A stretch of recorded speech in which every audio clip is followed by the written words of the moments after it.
नमस्कार दोस्तों, क्राइम तक में आप सबका स्वागत है। मैं हूं सुप्रतिम बैनर्जी। आज की कहानी छत्तीसगढ़ से है। छत्तीसगढ़ के राजनांदगांव जिले से, ये भी कह सकते हैं राजनांदगांव शहर से या टाउन से। 3 मई को इस राजनांदगांव से के पास में एक जगह है जिसका नाम है लाल बहादुर नगर। वहां का रहने वाला 26 साल का एक नौजवान कोमेश साहू अपने घर से कवर्धा के सिंगनपुरी जाने की बात कहकर निकलता है। घर वालों को यह बताता है कि वहां वो अपने किसी दोस्त की शादी में शामिल होने के लिए जा रहा है और शाम तक वो लौट कर आ जाएगा। लेकिन शाम तक वो वापस नहीं आता।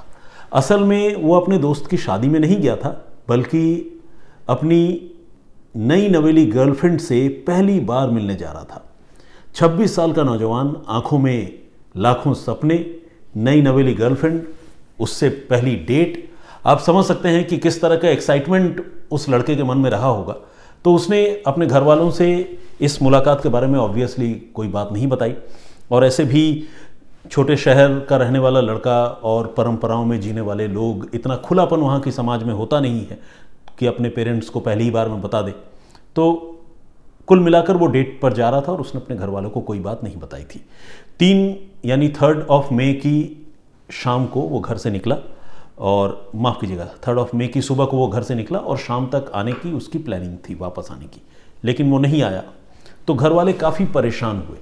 उन्होंने अपने बेटे को फ़ोन किया और फ़ोन करके उन्होंने कोशिश की कि वो अपने बेटे से बात कर लें और पूछे कि भाई कहाँ रह गए, कब आओगे। लेकिन कोमेश का मोबाइल फ़ोन स्विच ऑफ था। अब घर वाले काफ़ी परेशान हुए। वो फ्रेंटिकली कोमेश को फ़ोन करते रहे लगातार, 1 बार 2 बार 10 बार। देर रात तक घर वाले उठकर जागकर अपने बेटे को ट्राई करते रहे कि कभी अगर उसका फ़ोन स्विच ऑन हो तो उससे बात हो जाए। लेकिन सारी कोशिशें बेकार चली गई और कोमेश का फ़ोन स्विच ऑन नहीं हुआ। हार कर अगले दिन यानी 4 मई को, ये इसी महीने की बात है बाय द वे, मैंने आपको शुरू में नहीं बताया था, बस 3 मई कहकर मैंने शुरू कर दिया था। तो this is the matter of this month only. तो खैर 4 मई को अगले दिन घर वाले जो है पुलिस स्टेशन पहुंचे, चिचोला पुलिस स्टेशन, और वहां जाकर उन्होंने अपने बेटे की गुमशुदगी की रिपोर्ट दर्ज करवाई। और उन्होंने बताया कि उनका बेटा जो है वो कवर्धा गया था वहां अपने एक दोस्त की शादी में शामिल होने के लिए, लेकिन उसके बाद उसका फ़ोन स्विच ऑफ हो गया, वो घर भी वापस नहीं आया, हम बहुत परेशान हैं। पुलिस ने भी रिपोर्ट लिखी और पुलिस ने इस मामले की जांच, इस मामले की तफ्तीश चालू कर दी। अभी एक दिन का वक्त और गुजरा, यानी 5 मई की तारीख आ गई, और 5 मई आते आते एक भयानक खबर सामने आई। वो भयानक खबर थी एक नौजवान लड़के के कत्ल की खबर। असल में राजनांदगांव के ही डोंगरगढ़ इलाके में एक गांव है मेढ़ा। इस मेढ़ा गांव के पास जंगली रास्ते पर एक नौजवान की लाश लोगों को पड़ी हुई नजर आई। ये बात है 5 मई यानी 5 मई की। लोगों ने पुलिस को खबर दी। पुलिस फौरन मौके पर पहुंची और पुलिस ने लाश का मुआयना किया। देखते ही ये साफ हो गया कि यह मामला कत्ल का है, क्योंकि लाश पर एक नहीं चाकू के कई निशान थे, यानी चाकू मारकर उस नौजवान की हत्या की गई थी। अब पुलिस ने पता किया कि आसपास के इलाके से अगर कोई नौजवान गायब है तो उसके बारे में जानकारी लेकर उसके घर वालों से कांटेक्ट किया जाए। तो डोंगरगढ़ इलाके की जो पुलिस है उसने जब इसके बारे में पड़ताल करनी शुरू की, इस मरने वाले लड़के की पहचान के बारे में, तो पता चला कि हाँ, चिचोला पुलिस स्टेशन में 25-26 साल के ही एक नौजवान की गुमशुदगी की रिपोर्ट बस एक दिन पहले यानी 4 मई को दर्ज हुई है। अब पुलिस को जब ये जानकारी मिली तो पुलिस ने फिर जो कोमेश है उसके माता पिता से बात की और कहा कि हमें एक लावारिस लाश मिली है और इत्तेफाक से उस मरने वाले लड़के की उम्र भी उतनी ही है जितने आपके बेटे की है। तो एक बार प्लीज़ आइए और ज़रा देखिए कि वो डेड बॉडी आपके बच्चों की है, आपके बच्चे की है या नहीं। हालांकि ये बात कहना आप समझ सकते हैं कि कितना मुश्किल रहता होगा पुलिस वालों के लिए, और किसी भी माँ बाप के लिए ये अल्फाज सुनना वो कितनी तकलीफ़देह बात होती होगी। लेकिन हालात कई बार ज़िंदगी में ऐसे पैदा हो जाते हैं कि इंसान उनसे भाग नहीं सकता। ना पुलिस वाले भाग सकते हैं, ना घर वाले भाग सकते हैं। तो खैर कोमेश के घर वाले आए और उन्होंने लाश देखी, और लाश देखते ही घर वाले बेहोश होकर गिर पड़े। आप समझ सकते हैं ये लाश जो है कोमेश की ही थी, उस कोमेश की जो 2 दिन पहले अपने घर से अपने दोस्त की शादी में जाने की बात कहकर रवाना हुआ था, निकला था, लेकिन उसके बाद ऐसा गायब हुआ कि फिर अब उसकी लाश सामने पड़ी थी और लाश पर चाकू के कई निशान थे और बहुत ही बुरे तरीके से, विभत्स तरीके से उसकी हत्या की गई थी। अब गुमशुदगी का ये मामला कत्ल के मामले में तब्दील हो चुका था और राजनांदगांव पुलिस के सामने इस कत्ल के पेचीदा मामले को सुलझाने की एक बड़ी चुनौती थी। पुलिस ने इस मामले की छानबीन शुरू की, इस मामले की जांच शुरू की, आईपीसी की धारा 302 के तहत कत्ल का मुकदमा लिखा और सबसे पहले पुलिस ने कोमेश का मोबाइल नंबर पता लगाया, उसके मम्मी पापा से पूछा और उस मोबाइल नंबर को जो है बेसिकली मोबाइल फ़ोन को पुलिस ने ट्रेस करना शुरू किया, सर्विलांस पर लगा दिया। अब पुलिस ने जैसे ही ये कोशिश की तो पुलिस को बहुत जल्द कामयाबी मिल गई। मतलब 5 या 6 तारीख को ही पुलिस को इस मामले में पहली लीड मिली।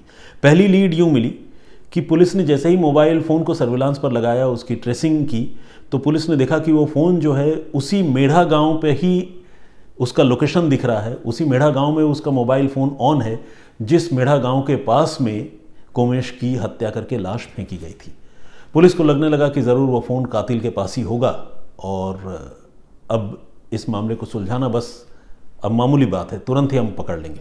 पुलिस फ़ौरन पहुंची उस पर्टिकुलर जगह पर, उस लोकेशन पर जहां कोमेश का मोबाइल फ़ोन अभी ऑन दिखा रहा था और पुलिस ने उसके मोबाइल फ़ोन के साथ सोनू सिन्हा नाम के 22 साल के एक लड़के को धर दबोचा। सोनू फ़ोन के साथ पकड़ा तो गया, लेकिन पुलिस को देखकर वो हक्का बक्का रह गया। उसे समझ में नहीं आ रहा था कि ये क्या हो गया। पुलिस ने कहा कि ये मोबाइल फ़ोन तुम्हें कहाँ से मिला? जिसका मोबाइल फ़ोन है उसकी हत्या हो चुकी है। सोनू के तो पैरों तले ज़मीन खिसक गई। उसको लगा कि भाई ये कैसे हो गया।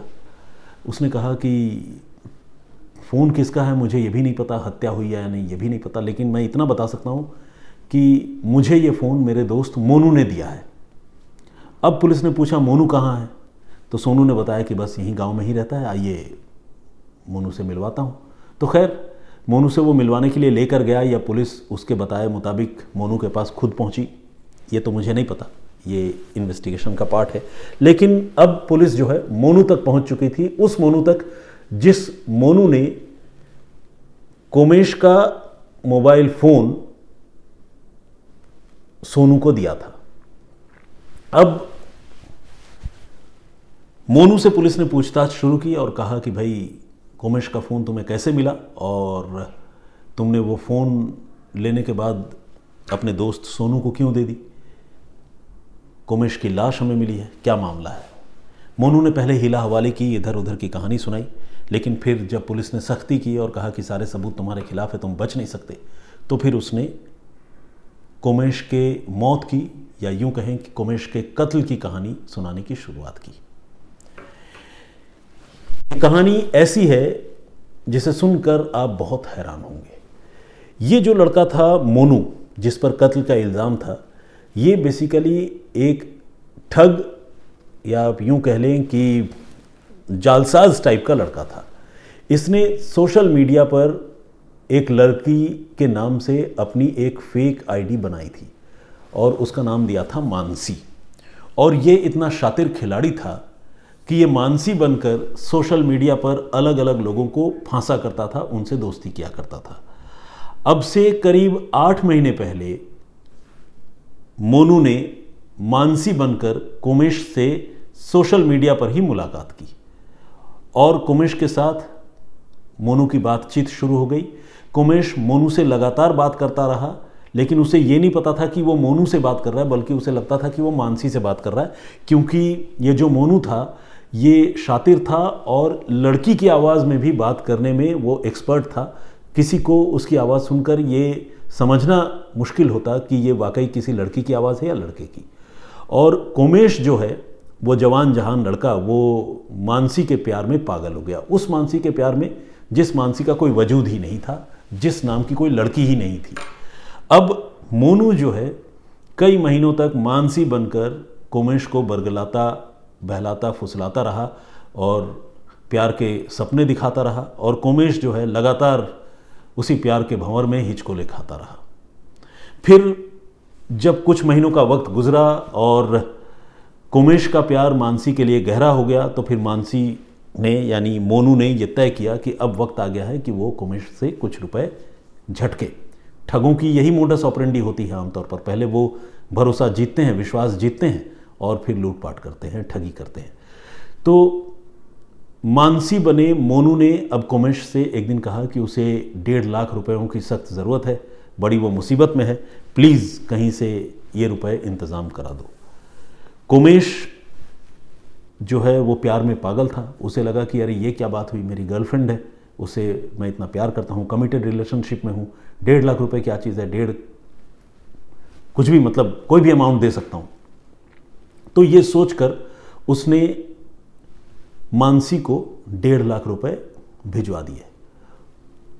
बैंक ट्रांसफ़र किया होगा या पेटीएम के ज़रिए भेजा होगा, तो कुल मिलाकर मानसी को वो 1.5 लाख रुपए उसने भिजवा दिए। इसके बाद भी मानसी से उसकी लगातार बातचीत होती रही और कुछ महीनों का वक्त और गुजर गया और इस तरह से 8 महीने अब जाकर पूरे हुए थे इस मई के महीने में। और अभी 8 महीने जब पूरे हुए तो ये जो मोनू था इसको लगा कि कोमेश से अब कुछ और रुपए वसूले जा सकते हैं, क्योंकि एक ठीक ठाक टाइम फ्रेम हो गया है और पैसे उससे अब और झटके जा सकते हैं, क्योंकि उसे लगा कि एक शिकार है और इसको तब तक लूटते रहो जब तक कि राज खुल ना जाए या जब तक बहुत मुश्किल ना पैदा हो जाए, और लालच चीज़ भी ऐसी होती है। तो खैर मानसी बने मोनू ने अब फिर से कोमेश से बात की, यानी मानसी ने ही कोमेश से बात की, आप क्यों समझिए। और मानसी ने कहा कि कोमेश मुझे फिर से कुछ रुपयों की ज़रूरत है, इस बार मुझे 1 लाख रुपए चाहिए, प्लीज़ मना मत करना, मैं बहुत मुश्किल में हूँ, प्लीज़ इस बार हेल्प कर दो। अब मानसी जो है वो कोमेश को ऑलरेडी शादी के सपने दिखा चुकी थी। कोमेश भी बिल्कुल कमिटेड रिलेशनशिप में था और वो चाहता था कि वो शादी करेगा तो मानसी से ही करेगा, वरना किसी से नहीं करेगा। तो खैर जब उसकी होने वाली बीवी या कह लीजिए कि वुड बी वाइफ, मौजूदा गर्लफ्रेंड मानसी ने जब इस बार 1 लाख रुपए मांगे तो कोमेश ने फिर ये तय किया कि वो इस बार तो अपनी गर्लफ्रेंड से मिलेगा और मिलकर तभी 1 लाख रुपए देगा। तो एक तो उसे गर्लफ्रेंड से मिलने का जो एक्साइटमेंट था उसके मन में वो तो था ही, प्लस शायद उसके मन के किसी कोने में ये भी इच्छा रही हो कि वो एक बार आमने सामने देख ले उस लड़की को जिस लड़की से वो 8 महीने से बात कर रहा है, जिस लड़की को वो ऑलरेडी 1.5 लाख रुपए दे चुका है। इस तरह की भावना उसके मन में रही होगी। तो उसने मानसी से जिद कर ली कि इस बार मैं तुमसे मिलूंगा और आमने सामने ही रुपये दूंगा। अब मानसी भी कैसे मना करती, उसका बॉयफ्रेंड इंसिस्ट कर रहा था। तो मानसी ने कहा ठीक है तुम चले आओ, और मानसी ने उसे बुलाया वहीं डोंगरगढ़ इलाके में, गांव मेढ़ा के पास। अब कोमेश जो है वो आउट ऑफ एक्साइटमेंट वो 3 मई को घर से निकला। घर वालों को उसने पूरी कहानी नहीं बताई, थोड़ा झूठ बताया और कहा कि वो जा रहा है कवर्धा के सिंगनपुरी अपने एक दोस्त की शादी में, जबकि वो जा तो रहा था डोंगरगढ़ के गांव मेढ़ा में, और वो भी मानसी से, अपनी गर्लफ्रेंड से मिलने। खैर इसके बाद वो मानसी से मिलने के लिए गांव मेढ़ा पहुंचा, और मेढ़ा पहुंचने के बाद उसने पर्टिकुलर लोकेशन पर आकर उसने मानसी को कॉल किया और कहा कि मानसी प्लीज़ चली आओ, आज हमारी पहली मुलाकात है, मैं रुपए भी लेकर आया हूँ, तुम्हें रुपए दे दूँगा and will have some good time, फिर तुम चली जाना। तो मानसी ने कहा ठीक है मैं अभी आती हूँ। इसके थोड़ी देर बाद मानसी तो नहीं आई। अब आप समझ ही सकते हैं मानसी आती कैसे जब मानसी नाम की कोई लड़की है ही नहीं। मोनू जो है वो कोमेश के सामने आकर खड़ा हो गया और उसने बताया कि मुझे मानसी ने भेजा है, वो ज़रूरी काम में फंस गई है, तो अगर तुम वो रुपए लेकर आए हो जो तुमने मानसी को देने थे तो वो पैसे मुझे दे दो, मैं मानसी को दे दूँगा। तो कोमेश जो है वो हैरान रह गया कि भाई ये क्या बात हो गई, मैं इतनी दूर से चला आया हूँ मिलने के लिए और मानसी मुझसे मिल नहीं रही है, ऊपर से ये लड़का आ गया है और ये लड़का मुझसे 1 लाख रुपए मांग रहा है। तो इसके मन में थोड़ा शक भी हो रहा था कि भाई इस लड़के को मैं जानता नहीं हूँ, इसे 1 लाख रुपए कैसे दे दूँ। मानसी को तो मैं जानता हूँ, उससे फ़ोन पर मेरी बात होती है लगातार, 8 महीने से मैं उसके टच में हूँ। तो लड़के ने कहा कि नहीं मैं पैसे तो मानसी को ही दूंगा, मैं तुम्हें नहीं दे पाऊँगा। कोमेश ने ये बात कही मोनू से, लेकिन मोनू इंसिस्ट करने लगा कि नहीं पैसे दे ही दो, क्योंकि मानसी अभी आ नहीं पाएगी। और मोनू को मन ही मन ये लग रहा था कि अगर ये शिकार हाथ से निकल गया तो 1 लाख रुपए भी निकल जाएंगे। तो मोनू लगातार उसे अपनी बातों में फंसाने की कोशिश कर रहा था। इस बीच कोमेश ने कहा कि ठीक है रुको, एक बार मैं ज़रा मानसी से बात कर लेता हूँ। उसके बाद उसने मानसी को वहीं से खड़े खड़े 1-2 SMS भेजे और कहा कि ये क्या बात हुई, तुम आई नहीं, मैं इंतज़ार कर रहा हूँ, पता नहीं तुमने किसको भेज दिया है। और वो SMS जो है मोनू के मोबाइल फ़ोन में ही डिपॉजिट हो रहे थे, वहीं पर रिसीव हो रहे थे, क्योंकि मानसी तो है नहीं। अब मोनू जो है चोरी छिपे वहाँ से भी शातिर दिमागी करते हुए मानसी बनकर उस एसएमएस का रिप्लाई करने की कोशिश कर रहा था। थोड़ा दूर हटकर किसी दुकान के कोने से वो रिप्लाई करने की कोशिश कर रहा था। और कोमेश जो है उसका शक मोनू के ऊपर लगातार गहरा होता जा रहा था और मानसी के बारे में भी वो ख्यालों में डूबा हुआ था। इस बीच जब उसने देखा कि ये मोनू जो है उन एसएमएस का रिप्लाई करने की कोशिश कर रहा है संदिग्ध तरीके से, जो एसएमएस वो मानसी को भेज रहा है, तो फिर कोमेश का शक जो है वो मोनू पर गहरा गया।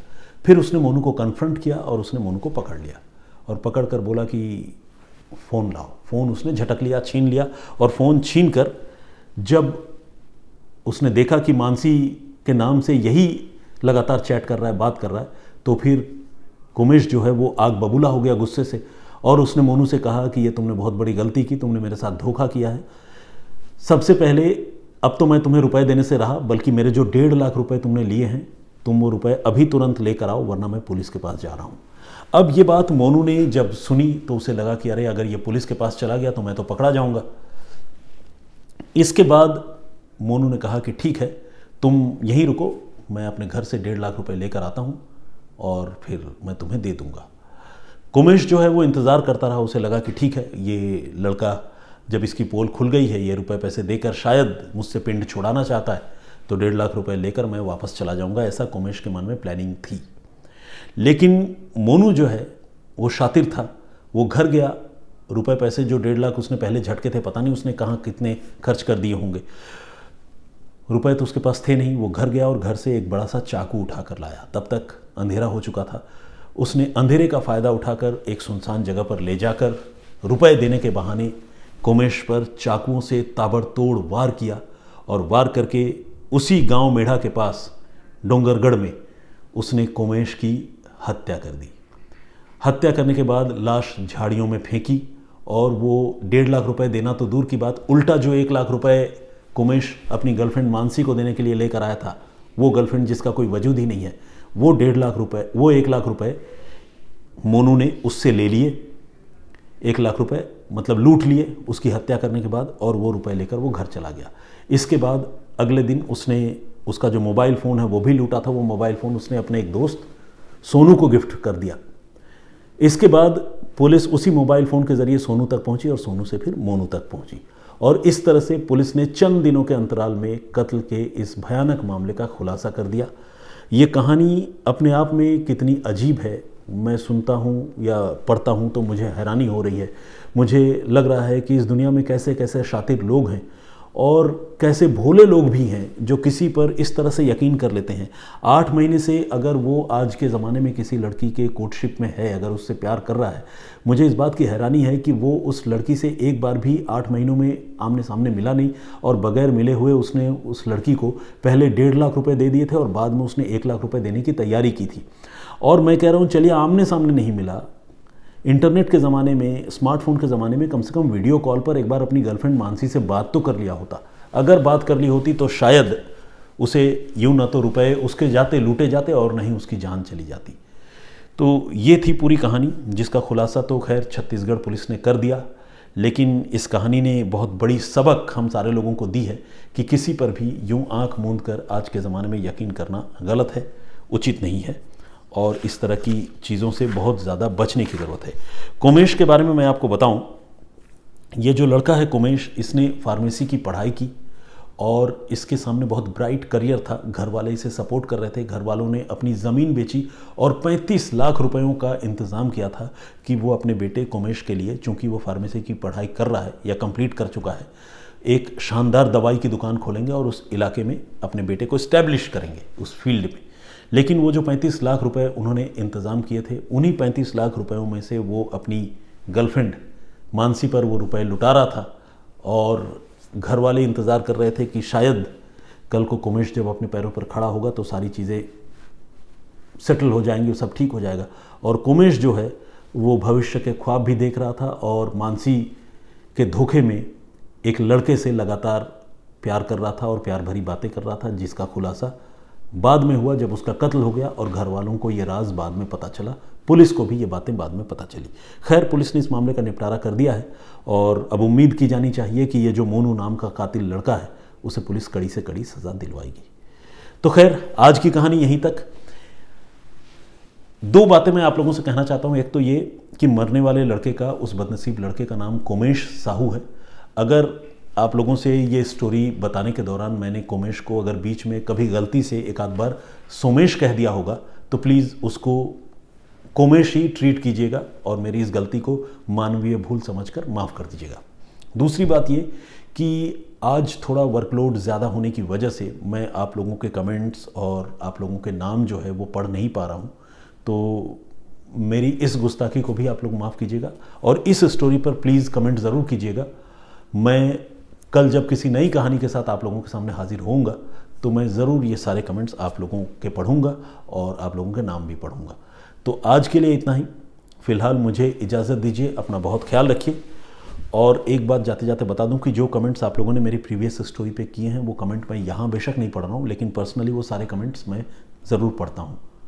तो खैर, आज के लिए इतना ही। मुझे इजाज़त दीजिएगा, अपना बहुत ख्याल रखिए, सुरक्षित रहिए। जय हिंद, जय भारत।